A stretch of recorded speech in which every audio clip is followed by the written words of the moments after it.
ആഗോള അയ്യപ്പ സംഗമത്തിന്റെ പശ്ചാത്തലത്തിൽ ഇടതുപക്ഷത്തോട് അടുത്ത NSSനെ അനുനയിപ്പിക്കാൻ കോൺഗ്രസ് തയ്യാറെടുക്കുന്നു. വിശ്വാസ പ്രശ്നങ്ങളിൽ കോൺഗ്രസിന്റെ ഉറച്ച നിലപാട് NSനെ അറിയിക്കും.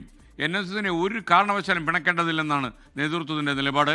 ഷെവീദ് റാവുത്തർ വിവരങ്ങൾ നൽകുന്നു. ഷെവീദ്, ഏത് നേതാവാണ് ഈ കാര്യത്തിൽ മുന്നോട്ട് പോകുന്നത്? കാരണം സാധാരണ NSS പിണങ്ങിയ പിന്നെ പെരുന്നയിലേക്ക് ആൾക്കാർക്ക് പോകാൻ പറ്റാത്ത അവസ്ഥയാവും. Good morning. എസ് കെ സൂചിപ്പിച്ചതുപോലെ തന്നെ ഇനി പെരുന്നയിലേക്ക് കോൺഗ്രസ് നേതാക്കളുടെ ഒഴുക്കായിരിക്കുമെന്നുള്ള കാര്യത്തിൽ തർക്കമില്ല. കാരണം അപ്രതീക്ഷിതമായ സമയത്ത് BJPയും കോൺഗ്രസും പ്രതീക്ഷിക്കാത്ത സമയത്ത് NSS general secretary Sukumaran Nair ഒരു പൊളിറ്റിക്കൽ ബോംബിട്ടു. അദ്ദേഹം ഒരു ഇംഗ്ലീഷ് പത്രത്തിൽ നൽകിയ അഭിമുഖത്തിലടക്കം അവരുടെ NSSന്റെ ഇപ്പോഴത്തെ നിലപാട് വ്യക്തമാക്കി. അതിങ്ങനെയായിരുന്നു: വിശ്വാസ സമൂഹത്തിന്റെ ആചാരങ്ങളും അവകാശങ്ങളും സംരക്ഷിക്കാൻ BJP നയിക്കുന്ന കേന്ദ്ര സർക്കാരോ കോൺഗ്രസോ ഒന്നും ചെയ്തില്ല. എന്നാൽ വിശ്വാസികളോടൊപ്പം ഉണ്ടാകുമെന്ന് LDF സർക്കാർ പറഞ്ഞ വാക്ക് പാലിച്ചു. സുപ്രീം കോടതി വിധിയുടെ പശ്ചാത്തലത്തിൽ ശബരിമലയിൽ സ്ത്രീകളെ പ്രവേശിപ്പിക്കാൻ പ്രയാസമുണ്ടായിരുന്നില്ല. എന്നാൽ സർക്കാർ അത് ചെയ്തില്ല എന്നൊരു ഇടത് ചായ്വ്, ഒരു ഇടത് അനുഭാവം നിലപാടായി NSS ജനറൽ സെക്രട്ടറി പ്രഖ്യാപിച്ചതോടുകൂടിയാണ് ഈ വിഷയത്തിൽ കാര്യങ്ങൾ തലകീഴായി മറിഞ്ഞത്. കാരണം തദ്ദേശ തെരഞ്ഞെടുപ്പും നിയമസഭാ തെരഞ്ഞെടുപ്പും ഒക്കെ വരാനിരിക്കുകയാണ്. സ്വാഭാവികമായും NSSന്റെ ആ നിലപാടിൽ കോൺഗ്രസിനും BJPക്കും ആശങ്കയുണ്ട്.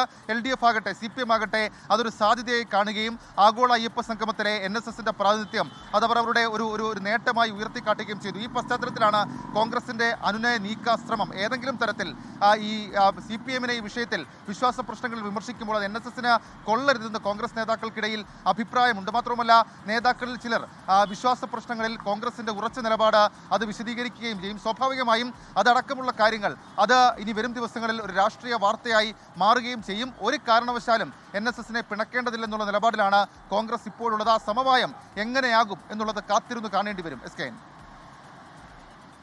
ഷെവീദ് റാവുത്തറാണ് വിവരങ്ങൾ നൽകിയത്. എന്തായാലും പെരുന്നയിലേക്ക് ഇനി നേതാക്കന്മാരെ ഒഴുക്കുണ്ടാകുമെന്ന് നമുക്ക് കാത്തിരുന്ന് കാണാം.